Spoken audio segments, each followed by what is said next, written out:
حضرت محمد مصطفیٰ صلی اللہ علیہ وسلم 12 ربیع الاول کو 2 شبے کے دن مکہ معظمہ میں پیدا ہوئے۔ آپ جس خاندان میں پیدا ہوئے اس کا نام قریش ہے۔ یہ خاندان عرب کے سب خاندانوں میں بڑا بزرگ اور شریف ہے۔ آپ صلی اللہ علیہ وسلم کے والد کا نام عبداللہ ہے، والدہ کا نام آمنہ ہے، دادا کا نام عبد المطلب اور دائی کا نام حلیمہ ہے۔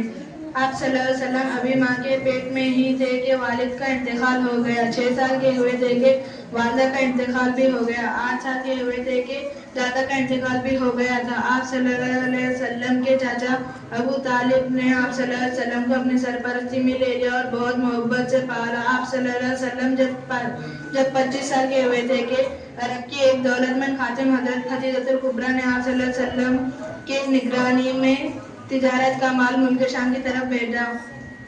آپ صلی اللہ علیہ وسلم کی امانت داری، راست بازی اور خوش اخلاقی اور قابلیت کی وجہ سے اس تجارت میں بہت منافع ہوا۔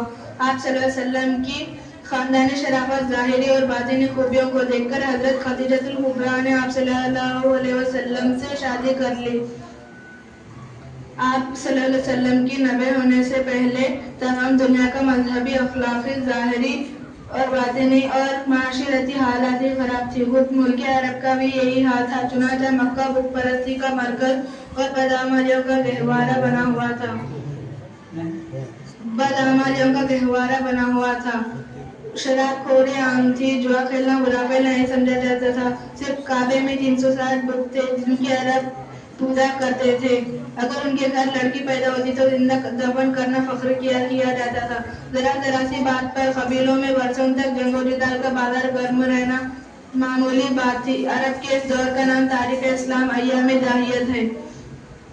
آپ صلی اللہ علیہ وسلم کو عربوں کی یہ مشرکانہ زندگی اور بد اخلاقی سخت ناپسند تھی اور نبوت سے پہلے تنہائی اور گوشہ نشینی کی طرف اپنا میلان بڑھتا جاتا تھا۔ اکثر پانی اور سبزوں کو لے کر غار حرا میں جا بیٹھتے تھے اور اللہ تعالیٰ کی یاد میں مشغول رہتے تھے۔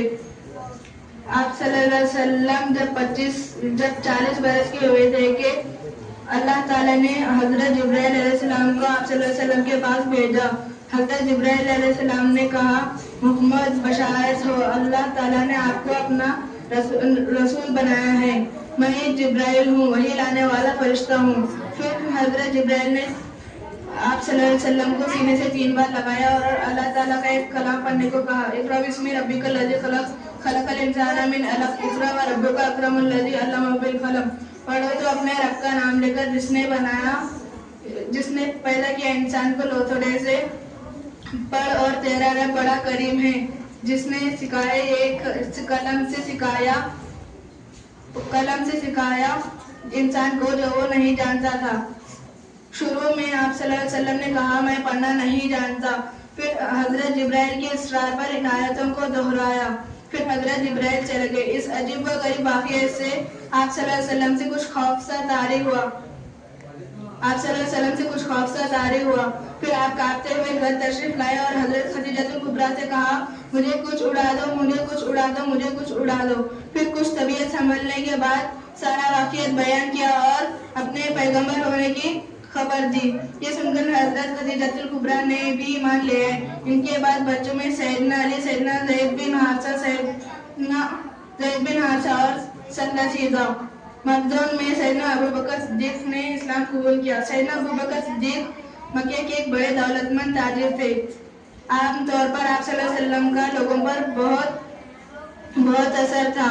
آپ صلی اللہ علیہ وسلم کی کوشش و تبلیغ کی وجہ سے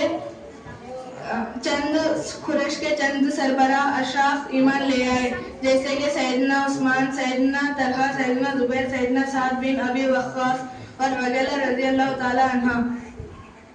یہاں تک کہ آپ صلی اللہ علیہ وسلم کے چاچا سیدنا عمر اور سیدنا حمزہ بھی ایمان لے آئے۔ ان حضرات کے ایمان لانے سے مسلمانوں کو بڑی تقویت حاصل ہوئی ہے۔ اب اسلام کی اعلان تبلیغ ہونے لگی۔ آپ صلی اللہ علیہ وسلم لوگوں سے ہمیشہ فرمایا کرتے تھے کہ خدا ایک ہے، صرف اسی کی عبادت کرو، بتوں کو، پتھروں کو، درختوں کو نہ پوجو، بیٹیوں کا قتل نہ کرو، جو وعدہ کرو اسے پورا کرو، زنا، جوا اور دوسرے برے کام چھوڑو،